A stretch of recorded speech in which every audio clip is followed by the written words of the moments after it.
his swift response to the demand of the Voice of the People Party in respect to the report of the expert committee. Even though the party feels it is rather strange to hear from the Chief Minister that the reason for the delay to announce the report of the expert committee is because the report was too lengthy and too heavy.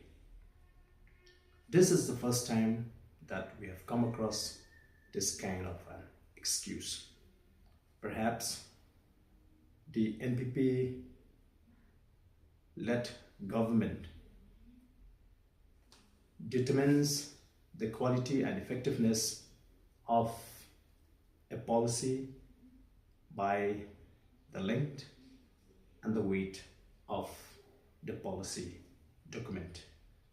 Anyway, the party hope that this is not going to be an empty promise to the people and that soon